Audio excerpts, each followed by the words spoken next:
estudar e contratando esses profissionais, já discutir isso. Ó, como é que a gente avalia? Quais são os indicadores? Quantos você aguenta? Quantos pacientes você aguenta do grupo? E aí uma coisa também que é importante, pactuar com esses profissionais atividades de reunião para discussão de caso, de visita domiciliar, de apoio matricial. Uma outra coisa também, a gente tem esse problema, entre aspas, né? Tem esse problema no serviço público que a gente trata igual. A gente fala assim, a gente adora pessoas que são mais dedicadas, que fazem um trabalho, né? Lembrando-se, quando eu dava plantão, um monte de lugar quando eu dava plantão com mais gente, tinha aquele negócio, uma certa cultura de esperar juntar a ficha para começar a atender.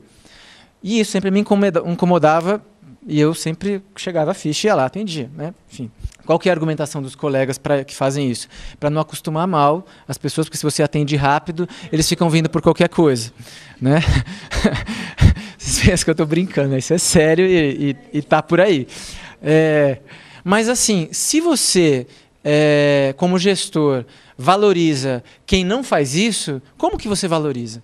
Né? Porque, estou falando, a maioria dos lugares que eu fazia isso, que eu atendia quem chegava, eu tinha que enfrentar, né, a ira de todos, fora que acabava atendendo muito mais. Mas assim, gerava um incômodo muito grande isso. Então, agora, como é que a gestão trata diferente, quem faz diferente? Então, isso em qualquer lugar, em qualquer espaço, a gente tem que pensar essas coisas. Ele fala assim, não tem como pagar diferente. Mas a gente não libera para congresso, a gente não libera para curso, a gente não tem um monte de ganhos de coisas que o gestor faz e que ele costuma fazer sem critério nenhum. Né? Então, ter claro isso, publicizar isso, chamar as pessoas para discutir, olha, como é que a gente faz critério aqui de qualidade e para distribuição de benefícios? Todo mundo vem na reunião, vocês vão ver. E aí, discutir essas coisas, né? Critérios, para poder valorizar. Porque se a gente não faz isso, do ponto de vista da gestão, a gente está, né, na verdade, sendo... bem assim sacana com quem não tá querendo, com quem está querendo fazer as coisas direito. E aí esse conceito de coordenação, ele é um conceito que também é estratégico nessa discussão da clínica, nesse mundo de grandes especialistas, de especializações e tal, que é a possibilidade de um profissional se responsabilizar a tal ponto pelo paciente ou pela família, que ele vai se dar o direito, ou vai ter poder dentro da organização para negociar com os outros serviços, com os outros especialistas, o projeto terapêutico. Então, isso é uma coisa que a gente também precisa pactuar e precisa ensinar muitos profissionais a fazer isso. Aí, assim, hoje em dia, isso está mais prescrito, está mais discutido para o trabalho médico.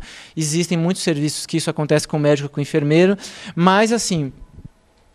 dependendo do lugar e do momento, isso pode ser feito, qualquer profissional pode fazer isso, fazer essa coordenação, que é, na verdade, negociar o caso, discutir o caso com outros profissionais, supondo que quem faz a coordenação tem uma responsabilidade pelo paciente, não pelo pedaço, e tem um certo segmento. Conhece essa pessoa, o seu contexto, tem um vínculo, né? Então isso também é uma coisa que tem que ser pactuada e tem que ser ensinada. Na atenção básica, isso é fundamental. A gente precisa ensinar os profissionais a fazer isso e dar um certo valor para os profissionais dentro do sistema. E aí até com essa discussão que a Bárbara faz, que outros profissionais fazem, de que se você tem um sistema de saúde como o nosso sistema privado, né, que todo mundo tem acesso livre aos especialistas, esse é um sistema que mata muito, gasta muito e tem resultados piores do que os países que têm sistema de saúde em que existe uma proteção dos especialistas por profissionais de atenção básica que fazem a coordenação. E aí, essa questão dos contratos, do apoio gerencial em equipe e tal.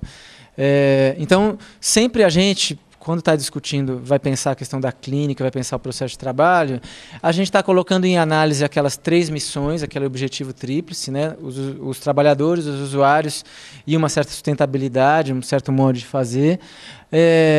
O objeto de trabalho, né? O que as pessoas definem como seus objetos de trabalho, do que elas se responsabilizam, do que elas se encarregam.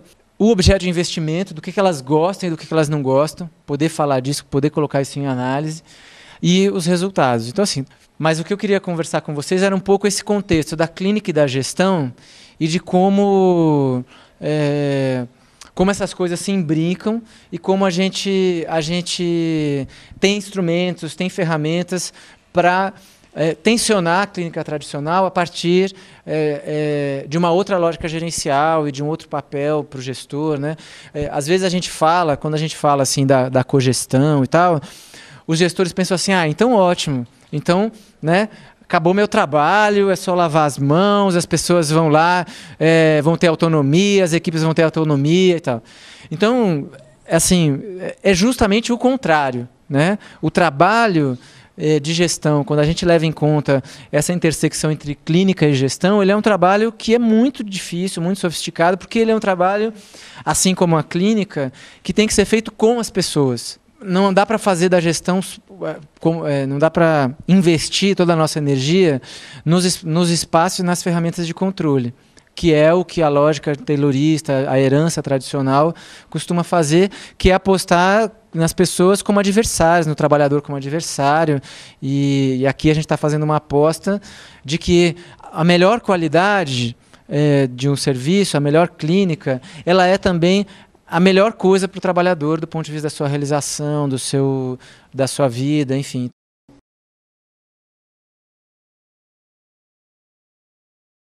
Essa discussão da clínica ampliada, assim, por um lado, ela é muito elementar.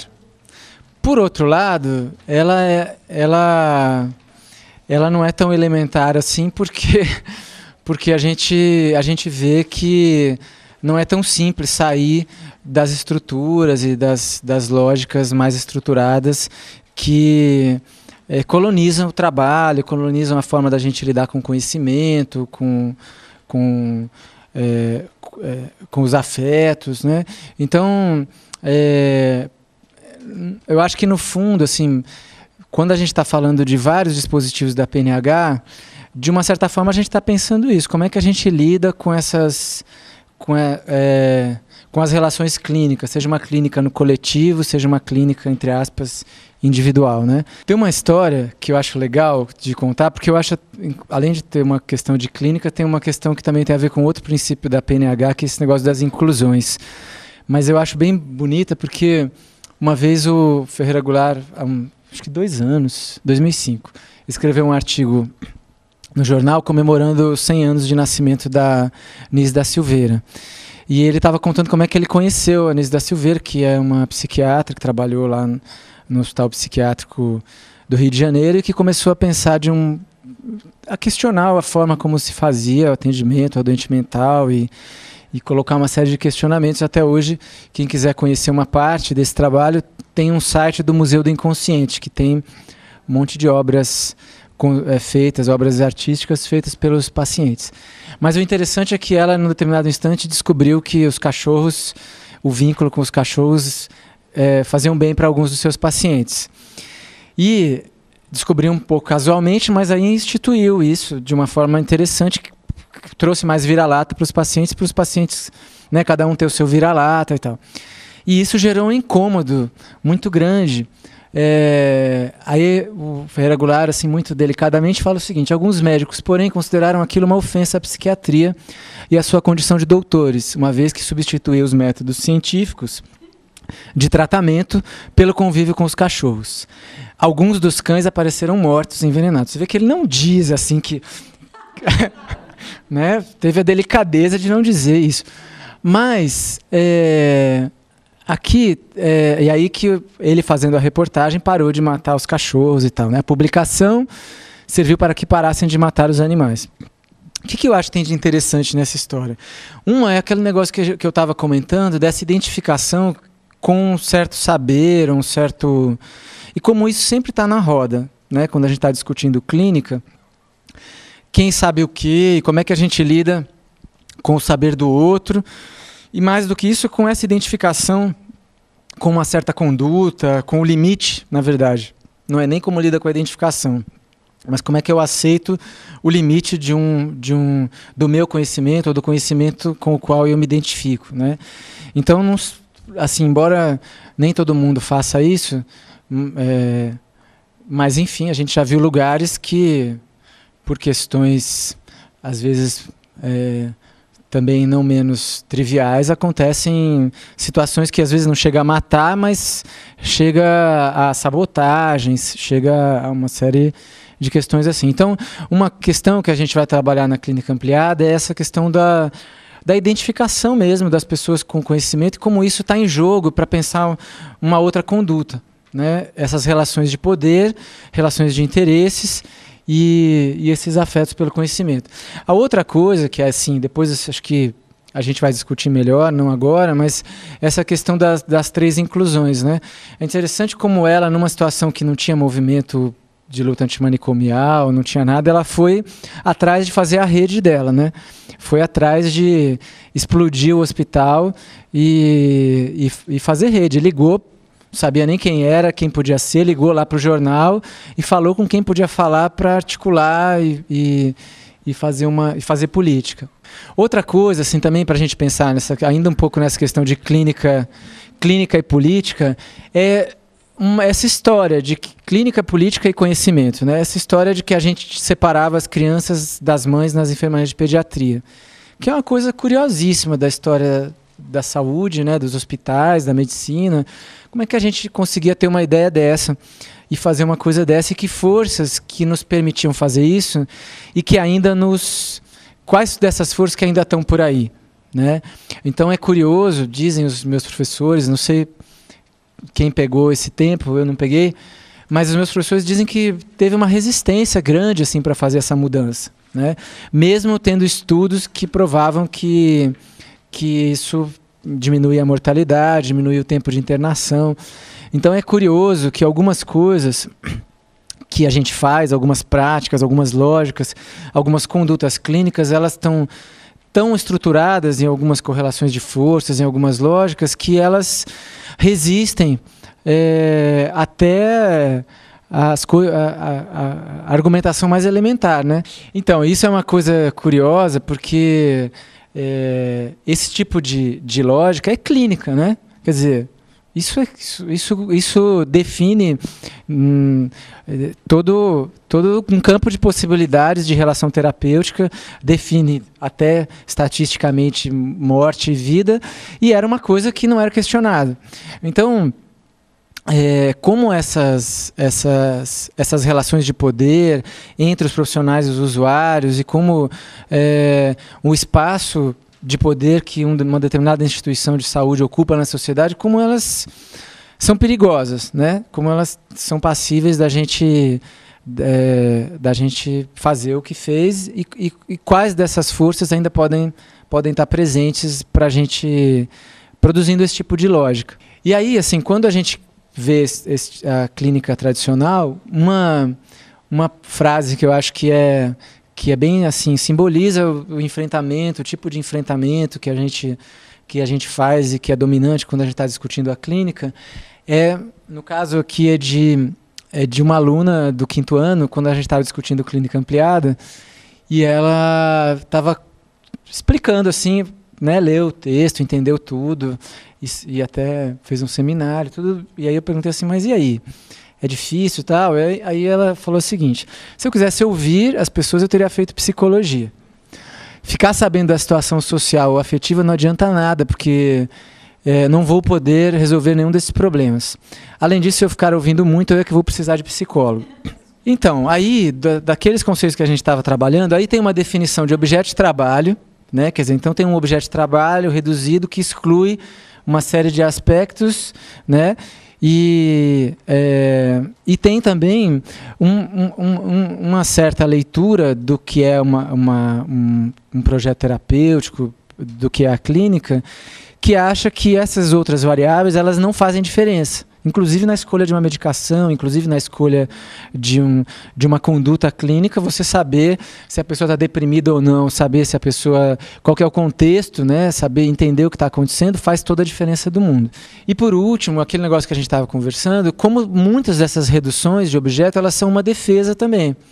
no sentido de que muitas vezes as pessoas não estão preparadas, ou a gente, no nosso processo de formação, não prepara e produz uma certa uma focalização como mecanismo de defesa. Então, eu focalizo a atenção, né, num ponto, numa conduta, ponho o campo cirúrgico em volta, eu focalizo a atenção para não realmente não lidar com um sofrimento que é do outro, mas também é meu, né?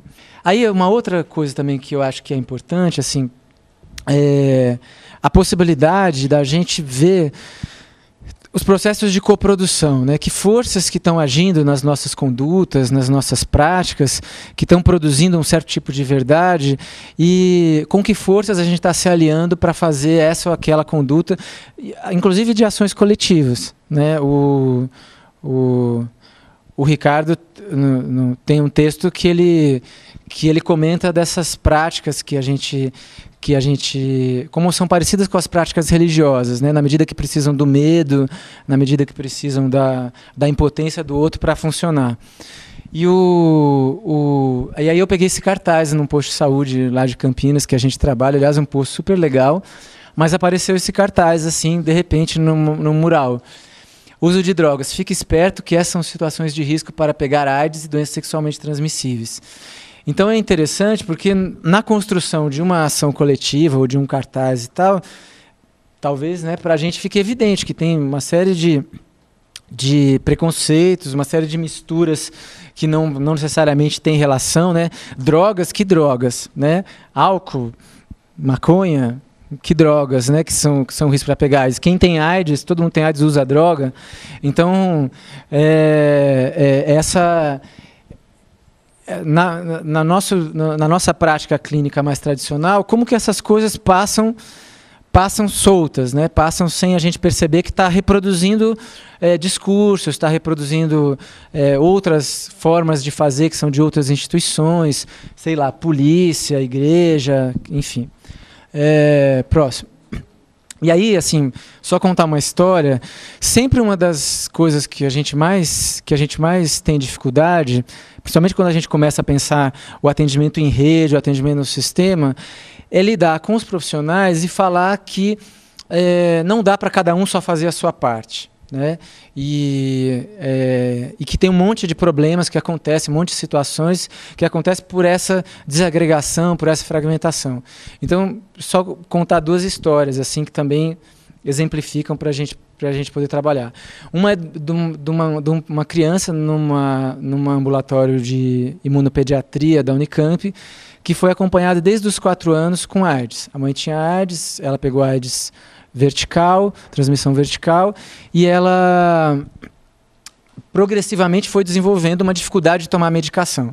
Então, todo o investimento da enfermaria, com assistente social, tinha acesso, não na enfermaria, mas tinha acesso referenciado ao psicólogo, foi percebendo no decorrer dos anos que essa criança cada vez mais se resistia a tomar medicação. Foi percebendo também que a relação entre mãe e filho foi ficando conflitiva, né? E tinha uma recomendação escrita em prontuário de que não era para a mãe bater, para a criança tomar remédio, não era para a mãe brigar. E a mãe depois falou para a gente, o doutor falou que não era para eu ameaçar, não era para eu bater, não era para eu ficar brava, mas como é que eu vou fazer ele tomar remédio? Né? E a criança com aquela tolete de remédio que vocês sabem, da terapia antirretroviral, sempre nunca tomando bem, sempre com CD4 lá embaixo e carga viral lá em cima, no decorrer de 10 anos. Em algum momento, 8, 9 anos... uns 2 anos atrás, 1 ano atrás, essa criança, começa a ficar tão assim, gritante, que anos e anos a criança, como se não estivesse fazendo tratamento nenhum pela carga viral e pelo CD4, que eles internam a criança. E aí, para ver se a criança tinha algum efeito colateral à droga, físico mesmo, que impedisse de tomar e tal. Aí, a criança nessa internação só tomava remédio com um auxiliar de enfermagem, não tomava remédio com mais ninguém. Num dos caminhos, isso é descrito em prontuário, numa das viagens dela da enfermaria para o raio-x, ela falou que a tia dela tinha dito que ela ia morrer, e ela estava com isso na cabeça, enfim, essa era uma questão que alguém comentou. E a outra questão que ela falava assim, por que eu tenho que tomar remédio e meus irmãos não? Né? Eu vou ter que tomar remédio a vida inteira? Então, ela lidando com isso. Aí chamaram o psiquiatra diagnosticou depressão, ela foi medicada com fluoxetina. O psiquiatra também diagnosticou que tinha um problema de relacionamento com a mãe, que a mãe tinha um problema. A mãe também foi encaminhada ao psicólogo e a criança também foi encaminhada ao psicólogo. Passa alguns meses, a criança não quer mais ir no psicólogo, porque só tem criança maluca, gritando na porta do psicólogo, ela não quer mais ir. Tem uma consulta que falou assim, a mãe, perguntado se a mãe foi ao psicólogo, a mãe disse que não foi porque não entendeu o motivo de ir ao psicólogo. Ponto. Encerrado o assunto, até que um ano depois, a criança, lógico, continua sem tomar medicação, e só não morreu a criança nesses 10 anos, porque tanto ela como a mãe, ou por causa do tipo de vírus, ou por causa da genética, tem uma certa resistência ao vírus. E aí, o curioso da história é que, ao fim e ao cabo, a enfermaria, o médico, o assistente social, todo mundo decide tomar uma solução radical. Né? Qual que é decide tomar uma solução porque não tinha mais o que fazer. Qual que era? Chama o conselho tutelar para enquadrar essa mãe para ela, né, fazer as funções dela, caso contrário, essa criança tem que ser retirada da mãe. Aí, esse caso chega porque a pobre da agente comunitária foi intimada pelo conselho tutelar, aí todo dia na casa dessa família que ela não conhecia, que tinha mudado há 6 meses lá no bairro, para obrigar essa criança, que ela também não conhecia, estava conhecendo ali naquele instante, a tomar uma medicação. Mas o que tem de interessante nessa história? Assim, trágico, né? Que aí a gente foi conversar com o pessoal da pediatria, eles falaram assim, não, a gente tem competência do ponto de vista técnico para explicar no plano racional. Todas essas coisas, outras coisas não diz respeito a nós, a gente não sabe fazer. Aí, lógico, a criança, entre ser retirada e mandada para um abrigo e tomar o remédio, ela sabiamente, enquanto não entra na adolescência, com 12, 13 anos, ela decidiu tomar a medicação. Mas, assim, o que tem de interessante nessa história é como um serviço que é altamente assim, bem cotado, um serviço muito bom, né, do ponto de vista... outra coisa curiosa também é que o serviço sempre escorregou, esse serviço, embora seja muito bom, não tem nutricionista. E essa criança, quando a mãe ia no centro de referência de AIDS, embora o centro de referência não atenda a criança, o nutricionista do centro de referência, ao ver a criança passar, falou, opa, está muito magrinho, vamos conversar, e assumiu essa criança. Então a gente tinha, de repente, 3 serviços cuidando dessa família, o Centro de Referência de AIDS, a Unicamp e o Centro de Saúde, e os 3 sem conversar e sem nada que desse uma liga, que desse uma consistência para um projeto terapêutico, né? Eu acho que uma coisa que assim justifica muito da gente estar discutindo esse tema da clínica ampliada é a gente conseguir perceber que a própria construção do atendimento em rede, a própria construção da rede assistencial, ela depende da gente articular esses diversos serviços em cima dos limites que essas práticas mais fragmentadas elas aparecem. Então, aquilo que a gente conversou, né? Como é que começa? Esse caso, ele exemplifica muito bem como, da lógica de trabalho que os serviços se propõem a fazer, como não tem como resolver esse tipo de caso, né? Não tem instrumento, um papelzinho que segue para lá e para cá com a mãe, com a criança, não vira nada, não acontece nada, né? E da necessidade dos serviços incorporarem outros referenciais teóricos para lidar com uma relação familiar, para lidar com uma criança, uma pessoa que está em sofrimento ou que está deprimida, sem ser só medicalizando e sem ser encaminhando, sem ser terceirizando. Aí é curioso que a pediatra que trabalha no posto de saúde, a gente conversou com ela, com os alunos, para que ela assumisse o caso nas intercorrências pequenas, fizesse um vínculo com a família, tudo. E aí é engraçado porque os alunos passaram todo o caso para a pediatra, contaram para ela tudo o que estava acontecendo, e ela chegou... até que a gente foi fazer uma visita junto com ela, com a pediatra. E a insígnia da visita era assim, olha, vamos lá, só para conhecer a família, para você disponibilizar, dizer que ela não precisa de agendamento, que ela pode vir quando acontecer qualquer coisa, que você vai avaliar e tal. Aí a pediatra chega lá com as alunas, eram só alunas e tal, todas as alunas, troca 3 palavras e começa a falar assim para o menino, olha, fiquei sabendo que você tem dificuldade de tomar medicação, justo agora que o menino estava tomando remédio. E começa, entabula meia hora de discurso prescritivo para o menino, falando assim, olha, você sabe que você precisa desse remédio, coisa que ele deve ter ouvido umas 200 vezes cada vez que foi em algum serviço de saúde nos últimos 10 anos, né? E aí, assim, toda essa dificuldade, que é a dificuldade da prática da clínica ampliada, da gente conseguir olhar para as situações, olhar para as pessoas que estão na nossa frente, né? Negociar com esses conhecimentos, com uma certa relação de poder que a gente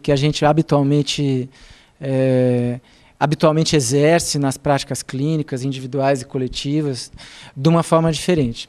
Então, uma coisa que eu já comentei com vocês, assim, ancorar essa conversa sempre em questões bem concretas do cotidiano da prática clínica, assim, para a gente não fugir um pouco do discurso moral, né? Então, em geral, as pessoas se incomodam, embora esse termo adesão seja horrível, as pessoas se incomodam de estarem fazendo um serviço e os pacientes morrendo. A outra questão também que incomoda muito, geralmente incomoda mais os serviços, são os pacientes diferentes, os pacientes que são poliqueixosos ou que têm problemas que os nossos conhecimentos não explicam, né? Então, o paciente que a gente costuma chamar de poliqueixoso, o paciente problema, é aquele que hoje em dia, já com mais facilidade, a gente encaminha logo para o psiquiatra para ele dar medicação.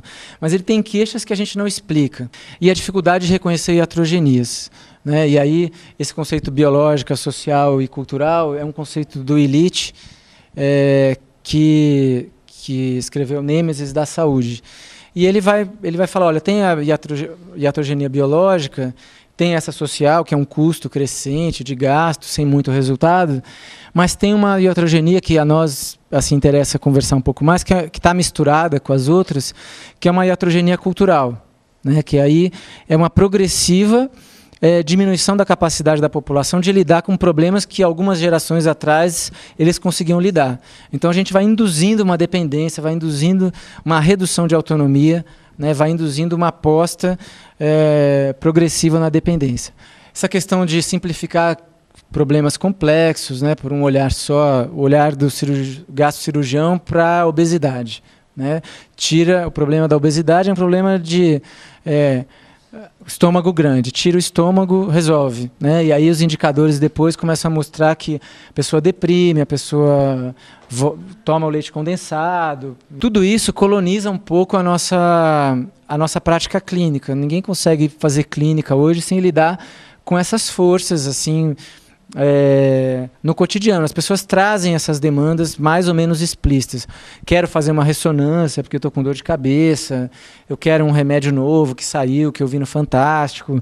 Então, todas essas forças, elas vão produzindo uma prática clínica que é muito iatrogênica, que é muito danosa, né? Que consome muito recurso e mata muita gente.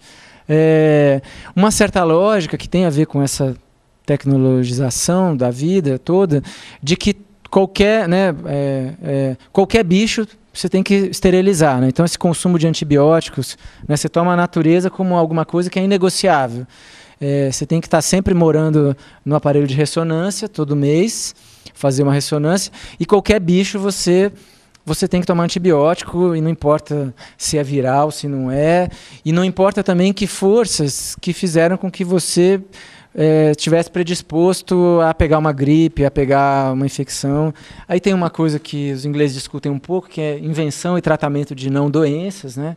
E talvez o exemplo mais claro seja esse negócio da terapia de reposição hormonal, a menopausa e tal. Sei lá, distúrbio de atenção, tem um remédio, né? E todo mundo tem. E aí, assim, esses problemas também são complexos, tem todo esse distanciamento, a gente passa o dia inteiro trabalhando, né, ficar longe das crianças, e hiperatividade, distúrbio de atenção. E aí uma certa lógica, que é isso que eu falei, que tem um texto do Ricardo que aborda super legal, não só isso, né, o texto no final, aliás, é o final do texto, mas que é essa questão da gente precisar, para fazer clínica, de uma situação de submissão. A gente só funciona o nosso tratamento se tiver uma situação de extrema submissão do outro, de extrema dependência, senão não funciona, né? E um exemplo disso é a grande dificuldade que a gente tem, pelo menos, né, de tratar os próprios profissionais de saúde, né? Em geral, eles são pacientes que a gente chamaria de ruins, né? Embora muitos dos profissionais atribuam as dificuldades de adesão à ignorância, ao nível cultural, essa série de coisas, quando se trata de tratar nós mesmos, nós somos pacientes bem ruins. Provavelmente porque nós nos tratamos precisando de muita submissão. E aí, né, como a gente conhece um pouco da regra do jogo, a gente não quer se submeter. Aí, assim, uma coisa que eu acho que também, assim, em linhas gerais, é importante nessa questão da clínica, uma coisa que eu falei é essa questão do consumo, né? A gente vive num país capitalista, num mundo capitalista, que dá um valor de troca para tudo, inclusive para nós e para o nosso trabalho. E é uma coisa maluca a gente fazer um sistema único de saúde, embora existam sistemas públicos de saúde em países capitalistas, aliás, né, bem antigos, como na Inglaterra, no Canadá e tal, mas é uma coisa maluca no sentido de que existe uma série de forças induzindo as pessoas e nós mesmos a medirem as coisas pelo quanto custa, né, e não pelo valor de uso, pelo para que serve, pelo quanto vale. E isso tanto é uma pressão no sentido do usuário para o serviço de saúde, que vem com essa escala de valores e com essa lógica, mas o que é mais curioso é que nesses trabalhos que a gente faz com o serviço de saúde, a gente sempre escuta, tinha que cobrar pelo menos R$1 para ser valorizado, né? O remédio, a consulta e tal. E é justamente nessa fala que se encontra uma rendição do trabalhador a essa lógica, porque se você admite que se você cobrar R$1 vai ser valorizado, você também admite que vai valer menos do que o que cobra 10, que vai valer menos do que o que cobra 100, que é a lógica do serviço privado, que acaba na hotelaria, né? Você chega no hospital privado, olha, tem um que tem torneira dourada, tem outro que não sei o quê, e o para quê mesmo e a qualidade mesmo, você fica sem saber qual que é. Então, essa é uma questão que ela é importante a gente discutir, porque ela acaba desvalorizando o próprio trabalhador. Quando a gente vai meio desavisado nessa discussão, os próprios trabalhadores se sentem nessa medida, né? Quando eles estão falando isso, eles estão dizendo que eu valho menos do que o colega que trabalha em outro lugar e ganha mais, né? Porque eu estou usando como medida só essa escala de valores, né, esse equivalente universal. Então, isso é uma questão que várias vezes a gente tem que problematizar e que afeta a clínica, né, afeta a forma, as escolhas que a gente faz. E aí uma questão que dentro disso, mas além disso, é um conceito de função social de alguns diagnósticos, né? Então, aí voltando assim no Illich, ele faz uma discussão que é um pouco dura assim em relação aos sistemas de saúde, dizendo o seguinte: olha, a sociedade tem uma série de questões que não estão muito bem, que estão um pouco que fazem as pessoas sofrerem, as pessoas adoecerem, e uma parte da atividade do sistema de saúde é para dizer que não é por causa da sociedade, das relações, do modo de vida que as pessoas estão vivendo que elas estão sofrendo, mas porque elas têm uma doença, que tem um diagnóstico, que tem um remédio, que, portanto, ninguém tem que reclamar de mudar as relações, o jeito de viver, a forma de viver. Tem mais que tomar o remédio e continuar, né, vivendo do jeito que está. Então, o Illich vai chamar isso de função social do diagnóstico. Função social no sentido pejorativo, né, de que tem uma função de manter uma certa correlação de forças. Aí o exemplo mais evidente disso sei lá, o Lerdort vista como uma tendinite, né, que durante muito tempo não tinha Lerdort, tinha só tendinite. Quando você faz isso, você está assinando embaixo de uma correlação de forças, né, capital-trabalho, dentro de um modo de exploração do trabalho, de organização do trabalho e tal. Mas isso, se a gente for procurar bem, também é uma questão que influencia a clínica e que os profissionais, muitas vezes, fazem isso sem a menor nem sequer percepção de que estão fazendo isso. E aí, da nossa parte, o Illich dizia assim, olha, a gente tem muito problema das instituições que a gente cria, tem muito problema de produzir ele vai falar da escola, vai falar das instituições de saúde, que essas instituições, muitas vezes, elas são criadas por uma finalidade e produzem o contrário. A gente, na saúde, tem muita dificuldade de lidar com isso, de falar, olha, será que estamos fazendo bem ou fazendo mal? Né? Haja visto o exemplo da enfermaria de pediatria, como é que a gente conseguia não ver isso? Né? Tamanha a nossa dificuldade. Né? Como é que a gente conseguia conviver com o hospício do jeito que que é um hospício, né, um depósito de gente sem a menor pretensão terapêutica. Então, a gente tem muita dificuldade de colocar um certo olho crítico nisso, e aí, lógico, de uma forma simplificada, outros autores vão falar disso de uma forma mais, né, sendo mais duros ainda, mas de uma forma simplificada a gente tem acaba sendo parceiro de um certo modo de exploração, de um certo modo de dominação. Aí só uma curiosidade, o Elitte fazia um comentário em relação à analgesia. Ele falava assim, olha, que curioso, quanto mais a gente tem uma cultura que tem horror à dor, que quer fugir da dor, mais essa cultura as pessoas ficam anestesiadas e mais a gente vai inventando estímulos fortes. Bom, esse negócio da percepção da natureza eu já falei, e essas coisas também que são elementares, que é a pressão do complexo médico industrial, com produção de paper, com verdades passageiras.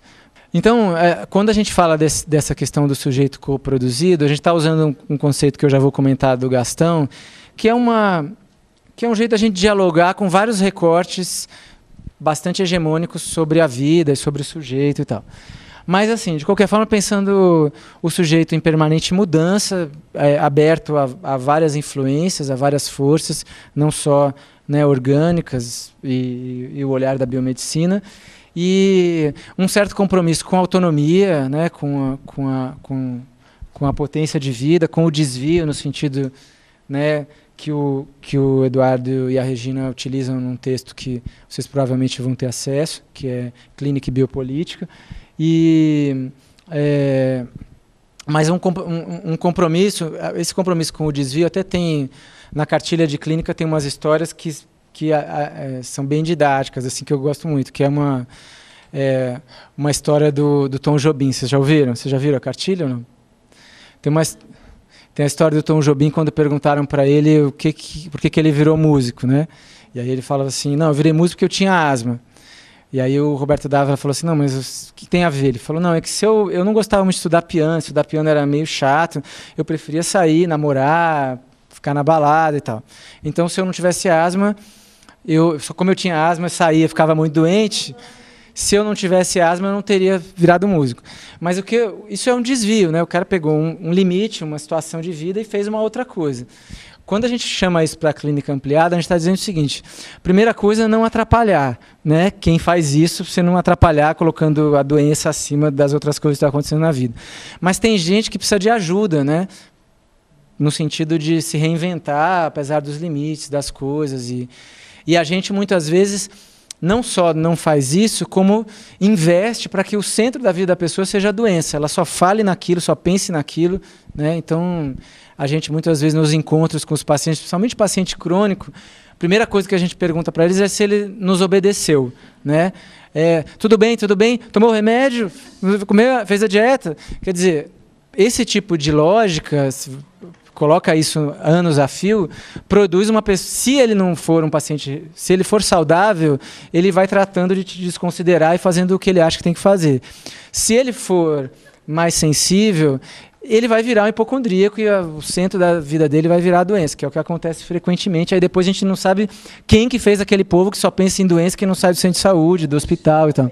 A outra dimensão da clínica ampliada é assim, uma certa capacidade nossa de lidar com o conhecimento, com todas essas forças que estão atreladas a ele, as forças corporativas, os interesses profissionais, os nossos próprios afetos e a nossa ligação com esses conhecimentos, de forma que é difícil a gente, às vezes, colocar em análise os seus limites, né? Então, exercitar o tempo todo essa possibilidade, porque como a gente está falando de uma clínica que vai fazer um certo reconhecimento de que existe singularidade de ambas as partes, frequentemente os conhecimentos vão estar em xeque, vão estar em análise. Então, fazer uma clínica que reconheça isso significa exercitar uma certa capacidade de luto, né? Aí, de uma outra forma, mas também, né, a questão dos afetos, das transferências com transferências, e aí eu acho que talvez a aula do Ricardo seja mais interessante do ponto de vista teórico do que esse conceito de transferência com transferência. Embora esse conceito, né, pensando ele de uma forma ampla, assim, incluindo aí a dimensão institucional, ele seja bem importante também para a prática clínica, até no sentido da gente ser menos ingênuo e, né, saber que a gente não pode, entre duas pessoas e numa instituição de saúde, estão ali uma série de instituições, enfim, a gente pergunta para a pessoa se ela usa droga, tem a polícia que fala isso, tem a igreja que fala isso, e essas instituições estão entrando na conversa, quer a gente queira, quer não. E essa questão dos poderes, assim, retomando essa conversa do Illich, é assim, e aí bagunçando um pouco essa questão de individual e coletivo, né? A gente, por tudo que a gente estava conversando, quando as pessoas se encontram, elas trazem, né, diversos coletivos junto delas. Então, a gente está lidando com um paciente, sei lá, que tem, por exemplo, essa criança que eu falei que tem AIDS. Ela traz junto com ela toda a forma que a coletividade em volta dela lida, o preconceito, o medo, tudo que uma cultura, uma certa correlação de forças em relação à doença produz, ela vai colocar como uma questão para a gente trabalhar na medida que a gente está cuidando dela. Então, está em análise as relações de poder, né? Está em análise as relações de poder dessa pessoa com os vários lugares, as pessoas que ela lida, mas as próprias relações de poder da sociedade, né? Então, essa é uma dimensão que, assim, acho que esse é um esforço, assim, da clínica ampliada no sentido de fazer muito, investir muito para pelo menos não ser cúmplice de coisas que a gente que podem ser ruins para as pessoas que a gente está pretensamente dizendo que quer cuidar, né? Então, uma relação de gênero, né? Sei lá, uma pessoa que a gente propõe que saia de casa para fazer uma caminhada e não pode sair porque o marido não deixa, e verbaliza isso e traz essa questão, se a gente ignora isso, a gente está sendo, digamos assim, conivente com aquela, né? Se a gente não trabalha, não é que a gente vai lá brigar com o marido, mas a gente, no sentido de que a gente não acolhe essa questão, a gente está desconhecendo uma correlação de forças, né, que é de gênero, no caso, e que tem a ver com o nosso projeto terapêutico, com a vida e tal. Tem algumas coisas que depois, com o tempo, tem textos que eu vou passar para vocês, tudo essa coisa da relação clínica mesmo, detalhes assim alguns textos sobre o flash, que é um certo conceito de insight na relação clínica, algumas coisas que pode ser legal para vocês como apoiadores discutirem com as equipes e ajudarem as equipes a pensar a relação clínica. Isso aqui é um gráfico que o Gastão trabalha, que é esse conceito de coprodução, de saúde, de doença de sujeitos, e que é interessante porque ele ajuda a gente a negociar com diversos recortes do mundo de saberes que são bastante fortes, né? Então, tem várias escolas, vários olhares sobre o mundo que destaca que a importância do meio social, das forças externas, assim, na produção de saúde e doença, né? As instituições, enfim. E tem várias forças, e a biomedicina com muita importância, que vão destacar o particular, a dimensão orgânica. Aí, a medicina, quando reconhece que não é só o orgânico, ou quando quer fazer alguma coisa de educação e saúde, trabalha na dimensão do interesse, né? Tenta se relacionar com as pessoas como se fosse tudo uma questão de explicar como que tem que fazer, que tem que parar de fumar, o que pode e o que não pode comer, né? Então desconhece toda a dimensão do desejo e toda a dimensão que também é importante na coprodução das pessoas, e que as situações reais, tanto a coprodução de um processo de saúde e doença, quanto os sujeitos, são uma síntese dessas forças, né? Sendo que em cada momento tem coisas que vão ser mais importantes ou menos importantes. Então, por exemplo, se a gente for olhar a síndrome de Down, tem diferença de 20 anos de tempo de sobrevida entre regiões do país, né? Essa diferença não é genética, não é orgânica. Essa diferença tem uma base na cultura, nos equipamentos sociais, no preconceito, né, na própria relação, desde a relação que as famílias têm com o tema até a relação que os equipamentos de saúde e os outros equipamentos sociais têm com o tema. E aí, assim, do ponto de vista do que eu queria comentar com vocês de clínica ampliada, era isso. Tem uma parte que depois a gente discute em textos, tudo, e que é essa parte mais da prática, de pactuar o tema, pensar como fazer uma anamnese ampliada, umas coisas assim que depois acho que vocês podem ler e depois a gente pode conversar por computador. Certo?